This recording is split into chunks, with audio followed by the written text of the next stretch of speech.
Olá, seja bem-vindo, bem-vindo. Uma polêmica que se arrasta, uma ação na justiça. 2 filhos de um comunicador famoso de 93 anos entraram na justiça pedindo a interdição dele e pedem também a prisão da mulher desse jornalista aposentado, 40 anos, mais jovem que ele. O motivo? Eles alegam que o pai está sofrendo maus tratos e também seria vítima de cárcere privado. Isso é Theo Corrêa e este é o Fato em Foco. No centro da polêmica está um ex-apresentador de um jornal nacional, um homem de 93 anos, que, segundo os filhos, estaria sofrendo maus tratos e também teria sido obrigado a retirar pelo menos um deles do testamento. Eu converso com o advogado desses 2 filhos, doutor Ângelo Carbone. Olá, doutor Ângelo. É um prazer falar com você, Héctor. É um prazer estar no seu programa. Muito bom. Doutor Ângelo, que história é essa? Os filhos entraram na justiça pedindo a interdição do pai. Esclarece para nós a situação que esse pai está vivendo e os filhos. É muito sério, né? Ele tem 2 filhos. Um filho é natural, é biológico. E esse filho, ele largou o filho com 2 anos de idade. Esse menino, ele cresceu sem pai. Ele não viu o pai dele quando ele se formou, ele não viu o pai dele quando ele casou, ele não viu nunca. Praticamente o Cid ignorou esse rapaz. O segundo filho, ele adotou. E ele carregou consigo durante um tempo muito grande. Em tudo que ele fazia, inclusive naquelas gravações mediúnicas que ele trazia, maravilhosas. Ele estava sempre com o filho dele. O que aconteceu? Aconteceu que ele casou uma senhora de 40 anos mais nova que ele. E a mulher começou a afastá-lo dos filhos, afastá-lo dos amigos, afastá-lo dos conhecidos. E começou a se apropriar de todos os bens que ele possuía. Então, a primeira coisa que ela fez, foi fazer a cabeça do pai para tentar tirar qualquer direito dos filhos. Mas, na verdade, eles não estão preocupados com isso. Eles estão preocupados, os filhos, o Roger e o Rodrigo, com que o pai está perdendo tudo. Ela está levando tudo embora. E resolveram entrar com uma ação de interdição contra ele, dizendo que o interditando é senil e que ele está sendo maltratado por essa mulher, extorquido por essa mulher, lesado por essa mulher, e que ela o mantém em cárcere privado, dá uma alimentação horrorosa para o infeliz e ela se aproveita de tudo. Tem-se até notícias de que ela falsifica a assinatura dele nos contratos e ela se utiliza desse subterfúgio para ficar com o dinheiro dele. Nós ingressamos com uma ação de interdição e, ao mesmo tempo, entramos com uma ação criminal que se encontra já na delegacia de polícia e lá a gente pede a prisão provisória dela porque ela está ameaçando as testemunhas e está tentando modificar provas já existentes. Nós já conseguimos localizar uma série de imóveis que ela passou para o nome dela. Mas tem coisa pior. Tem imóveis que ela pegou e vendeu. E os parentes revenderam pelo preço real. E ela se aproveitou desse dinheiro todo. Os filhos querem deixar bem claro que eles não querem nada para eles. Eles só querem que o pai tenha de volta aquilo que é dele. Que essa mulher tentou, ou praticamente já conseguiu, ficar com tudo. O Código do Idoso estabelece, ele é muito rígido nessa situação. E quando se percebe que uma mulher de 40 anos a menos, interesseira, que está passando todos os bens do idoso para ela cai no Estatuto do Idoso. E ela responde criminalmente. E ela fica obrigada a restituir tudo que ela se apropriou. O mais sério de tudo isso é que nós constatamos que o irmão dela faz a mesma coisa em outro estado. Uma senhora de idade. Mantém ela em cárcere privado, dá medicação controlada, diz para a idosa que os filhos morreram, que os parentes morreram, separa todo mundo e se apropria dos bens dela. Então se percebe que essa mulher não é só ela que está fazendo, não. É uma pura formação de quadrilha. Inclusive, eu pedi a ajuda do doutor Marco Antônio Siqueira, que é o maior advogado criminalista daí de Minas Gerais, para me ajudar, porque esse tipo de crime que o irmão dela faz é aí em Minas Gerais. Então, para dizer para vocês, nós levantamos todos os bens que estão no nome dela, tem muitos que estão chegando, nós estamos também preocupados em levantar o dinheiro que ela empresta, que ela se apropriou do idoso, e a gente quer mostrar à polícia que, na verdade, ela não é a mulher dele. Ela é uma estelionatária de um senil. E, com isso, ela merece ir presa. Como ela casou com o regime de separação total de bens, não é normal o que ela está fazendo. E a gente faz isso de referência para proteger todos os outros idosos que estão na mesma situação, que às vezes são ricos e ficam sem nada. As mulheres terão tudo que ele tem e depois despejam ele num asilo de idosos, como aquela casa de repouso que a gente é muito famosa lá no Rio de Janeiro, onde a maioria dos artistas pobres se recolhem para morrer. É isso aí, Ethel. Agora, doutor, são situações muito graves. Os senhores têm provas disso? Tem muitas provas testemunhal ou documental disso? Todas apresentadas em juízo. Estamos pedindo, inclusive, a avaliação psicológica dele, psiquiátrica. Ela dificulta. O delegado do processo já tentou localizar, ela some, ela muda. Mas, na verdade, a justiça será feita. Eu já consegui muitas matrículas, que eles passaram os bens para o nome dela. Ela teve o desplante e retirar dos filhos do Cid Moreira imóveis que eles utilizavam para o trabalho, para o cotidiano, que eles moravam, e passou com o nome dela. Eu já tenho essas matrículas todas e já foram juntadas, não só no processo criminal, como também no processo de interdição. Agora, isso não pode ter sido algo da própria vontade do jornalista? Na verdade, nós trabalhamos também com a situação de pródigo. O pródigo é aquele sujeito que vai numa maquininha de jogar e fica jogando todo o dinheiro que ele tem fora.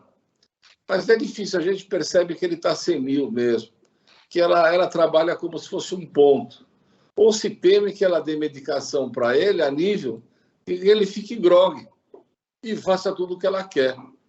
E os próprios bens que estão no nome dela já demonstram isso. Se ele fez um testamento, no testamento ele deixa a metade da metade para ela, como já falou, para que ela passar tudo que ele tem em vida? Se estranha esse fato. E por que ela fazia a cabeça dele para separar ele dos filhos? E por que separar dos amigos? Por que mandar embora os funcionários? Por que ela, com 40 anos a menos que ele, ela se arruma toda bonitinha e some 15 dias? Por que ela faz a comida e deixa na geladeira estragada para ele comer? Por que ela tem namorados? Por que ela tem amantes? Será que é uma mulher de verdade? Ou esse casamento é uma fraude? Ela foi às redes sociais, para ter conhecimento disso, para se defender e dizer que, inclusive, a medicação que ele recebe, que ela dá para ele de acordo com o que é determinado pelos médicos, que a comida dele é separada, porque a comida é uma comida diferente da que as pessoas têm que comer pela questão de saúde dele. Ela foi às redes sociais, fez um vídeo de uns 3 minutos em que ela se defende e coloca como se fosse a vontade do jornalista de que isso estivesse acontecendo. Nenhum senhor de 93 anos se aceitaria entrar num furor pelado junto com ela, só para ela mostrar as pernas dela, depois que diversas plásticas que ela fez nas pernas, porque ela tem um defeito físico, os 2 pés. Se ela ficou bonita para ele, para que ela precisava colocar nas redes sociais? Se percebe realmente que o senil ele não está bem da cabeça. E ele precisa de ajuda, precisa de amparo. E o Código do Idoso, a polícia, precisa tomar conhecimento desses fatos. Agora, o que ela fala, em nenhum momento ela fala sobre o patrimônio, em nenhum momento ela demonstra que os bens estão tudo no nome dele, em nenhum momento ela fala do dinheiro que ela embolsa. Na realidade, ela mantém ele em cárcere privado, modo de dizer, para se apropriar de tudo que ele tem. E os filhos não estão gostando disso. E eles querem deixar patente, não só o Roger como o Rodrigo, que eles não querem nada para eles. Eles querem que o pai tenha uma boa qualidade de vida nesse final de vida. Porque ele já trabalhou muito, é um homem digno, é um homem honesto, e que a senilidade deve ser superada com a ajuda dos filhos, que se propõem a cuidar dele como curadores. É isso aí. Como o senhor que defende os filhos tem essa informação sobre os maus tratos, o cárcere privado, a comida... Se você pegar e ler os testemunhos que foram declarados, tem um funcionário dele que conta que ela maltrata ele, que ele agride ele, que ela sai com homens, que ela empresta dinheiro a juros, que ela gasta, que ela doa para homens, e que deixa bem claro que o coitado do Cine é vítima nas mãos dela. Isso está gravado. Tem também um outro rapaz que ligou contando que o irmão dela faz a mesma coisa com uma senhora de idade, extorquindo tudo que ela tem. Isso, para mim, é formação de quadrilha. Existem verdadeiras quadrilhas que atuam no país inteiro, elas não fazem um próximo do outro para não se comparar e não se verificar a realidade dos fatos. Eles são especializados. Às vezes eles ficam 10, 20, 30, 40 anos com a pessoa, até esfolar a pessoa e deixar ela sem nada. Então, doutor Ângelo, em relação a esse irmão dele, isso acontece aqui em Minas, em que cidade de Minas? Olha, doutora, de verdade, de cabeça eu não sei dizer, mas está no processo, eu posso verificar para a senhora. Mas, na realidade, eu quero dizer para a senhora o seguinte, olha, todo idoso faz um patrimônio durante a vida. E o que a gente está vendo no cotidiano é que os filhos, os sobrinhos, os netos, se apropriam de tudo que eles têm. Ou terceiras pessoas, de mau caráter. E isso não pode continuar. Nós temos o Estatuto do Idoso, nós temos leis próprias, nós temos o Código Penal, e o delegado que pegou esse processo é maravilhoso. Está atrás dela e vai conseguir levantar tudo que ela se apropriou. E nós vamos devolver para o Cid Moreira, pelo menos uma boa parte. É isso aí. E como é que está esse processo nesse momento? Você falou que está pedindo a prisão dela, está pedindo a interdição. Como é que está nesse momento esse processo? O processo de interdição, o juiz está pedindo uma avaliação psicológica, mas ela está impedindo de se fazer avaliação. Inclusive o doutor Arnaldo Lombardi, que é um especialista, está tentando com ela sem êxito para poder fazer esse laudo. Então nós pedimos para o próprio juiz determinar uma perícia para avaliar se ele é totalmente capaz, parcialmente capaz, se ele é incapaz. Ao mesmo tempo, o procedimento criminal, ele está andando, o delegado já mandou fazer diligência em busca dela, eles mudaram de endereço, só tem o telefone dela, os programas de TV que ela aparece, de terceira ou quarta qualidade, que só tem fim de ibope, e a gente nota que ela está se defendendo. Na verdade, ele come uma pizza mal feita, que ela joga lá um molho de tomate em cima e faz o coitado comer. Ou ela prepara comida de 15 em 15 dias e deixa na geladeira. Às vezes ele come coisa estragada. Teme-se que ela dá medicação para ele ficar meio desorientado. Teme-se que ela está fazendo a mesma coisa que o irmão dela está fazendo em Minas Gerais. Vocês pretendem entrar com algum mandato de segurança contra ela? O delegado de polícia é muito bravo, ele já está atrás dela, assim, e a gente tem muita expectativa que isso aí solucione rapidamente. Inclusive, nós reiteramos o pedido de prisão dela, porque ela está atacando as testemunhas. O senhor que trabalha trabalhou 26 anos com ele e que ela pôs para fora, narrou com detalhes e gravou também todo tipo de arbitrariedade que ela faz com ele. Da mesma forma, o rapaz que é o sobrinho, o neto da idosa, conta com detalhes o que o irmão faz, que tem a mesma similaridade do dela. O que a gente precisa de verdade é repatriar esse patrimônio para ele, porque ela é casada em separação total de bens em decorrência da idade, anular esse testamento, que provavelmente deve ter sido forjado ou arrumado, porque, evidentemente, que uma pessoa senil não tem como doar nada, não tem como legar nada, principalmente uma pessoa que, ao contrário do que ela disse, se interessa exclusivamente pelo patrimônio dela. Só para a gente entender melhor, ele teria refeito o testamento, ele tirou os 2 filhos do testamento? Eu não tenho acesso ao testamento, mas se tiver testamento é falso.